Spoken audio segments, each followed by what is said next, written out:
now I'm going to share with you some exercises that can help you get to know yourself better.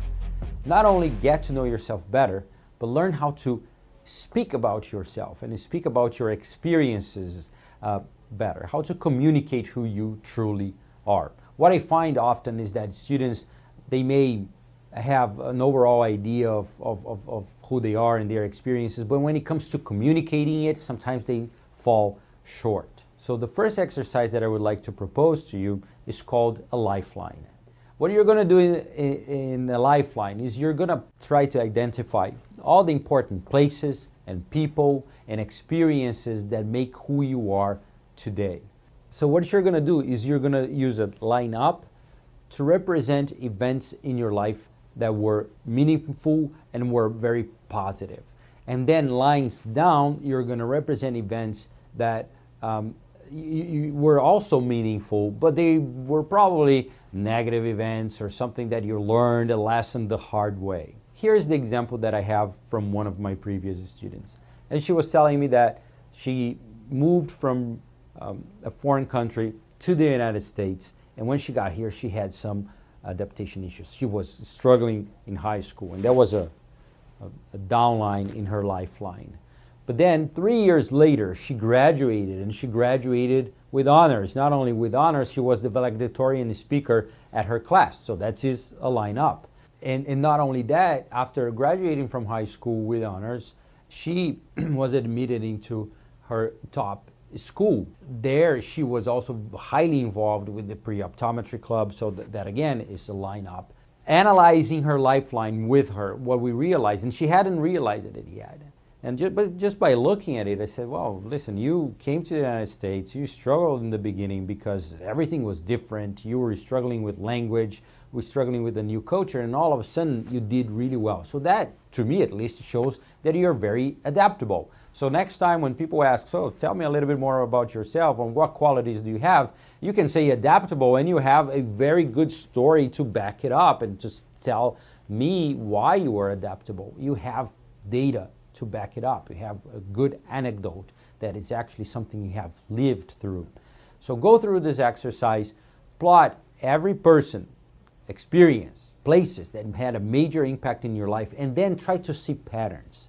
Try to see what did you learn, try to reflect over what you have learned under each of these experiences and from each of these people that you actually identify in your lifeline. So the lifeline will help you take inventory of all your accomplishments in life and also some of your failures. And actually, what is very important about this exercise is that you look at it with a very critical mindset, and that you be very reflective about all your experiences, including failures. And I give you an example. Many years ago, I had a business, and I knew that inside me that there was a certain market that I needed to tap into. And I waited and I waited and I wavered and I never really tapped into it until one day I said, you know what, I'm going to focus on that particular market. And actually there were a lot of opportunities there that I missed because I hadn't looked at it earlier.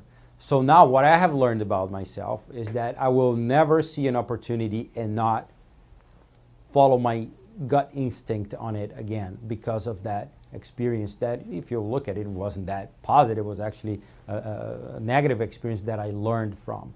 So be reflective about it. Also, what we're going to be talking about now is being reflective about your skills and talents. Very often you're going to be asked, actually on the SUNY supplemental application you're asked about your leadership qualities. And most of the time what we get is a list, just a laundry list of adjectives that describe you. So people will say, I am a good communicator, I'm organized, I am passionate, I'm very dedicated. Well, what does that mean? These are just empty words if you don't have real life examples behind them. What we are going to do now is this next exercise in which you're going to think about words that you typically use to describe yourself and that you would use to describe yourself during an essay or during the interview, and then you're going to think about anecdotes or stories or experiences that you had that actually support that claim that you're making. So if you're saying that you're very dedicated and that you're very passionate,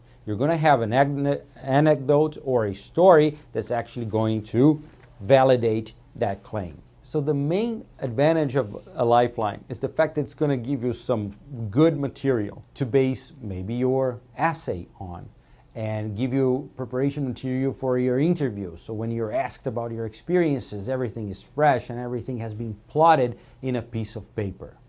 So now I would like to share with you a very good example of a student who was very reflective about her experiences. And the question on our supplemental application was, tell us more about your leadership skills and qualities, or what are the leadership skills and qualities that you have? And again, a lot of people will answer, I'm responsible, organized, reliable, I have good communication skills, and you want to stay away from that. This is just too generic.